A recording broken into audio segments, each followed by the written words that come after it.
Moin und herzlich willkommen zu Mahlzeit im Wald, Swedish Style. Ja, ihr habt ja gerade gesehen, schön aus dem schwedischen Messkit gab es Soldatens Ärtsoppa. Ein Klassiker aus Schweden, der von der Firma Knorr kommt. Ein schwedischer Klassiker. Ja, der ist ziemlich dickflüssig und der muss halt auch wirklich mit Wasser angerührt werden.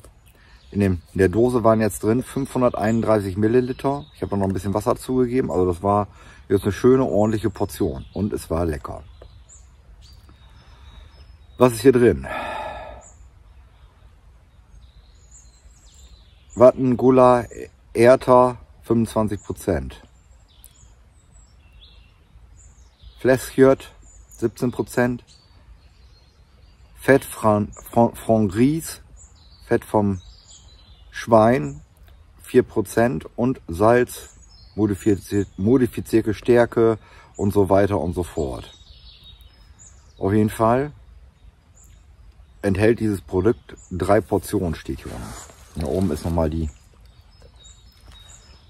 steht da scharf, da steht drin, was drin ist. Und da unten, da steht irgendwo 3 Portionen sollen da drin sein.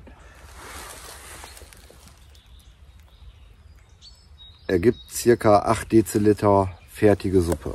Da steht da. Auf jeden Fall haben wir uns jetzt 8 Deziliter fertige Suppe reingefertigt. Ich merke das auch. Ich bin satt. Und ich muss sagen, die Soldatens Erbsensuppe, die war richtig lecker. Die kriegt definitiv einen Daumen nach oben. Gut, dass ich noch eine Dose habe. Aber ich muss mir dann wohl demnächst doch wohl noch mal ein paar davon bestellen. Leckeres Zeug. Kann man nicht anders sagen. Ja, getränkemäßig waren wir auch heute schwedisch aufgestellt. Da gab es Hallon Soda. Auch sehr lecker.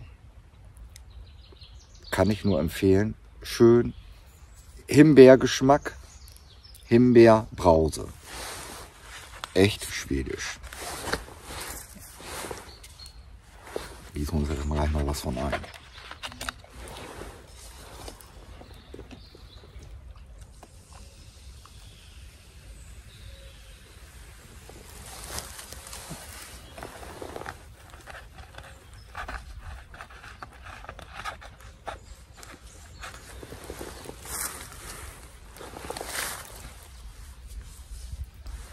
Prost auf euch.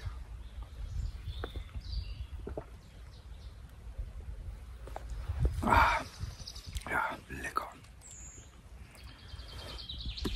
Das war's schon wieder. Kleiner Ausflug in den Wald mit lecker schwedischem Essen und Getränk. Und ja, danke fürs Zuschauen. Bis demnächst hier in diesem Kino. Munter bleiben.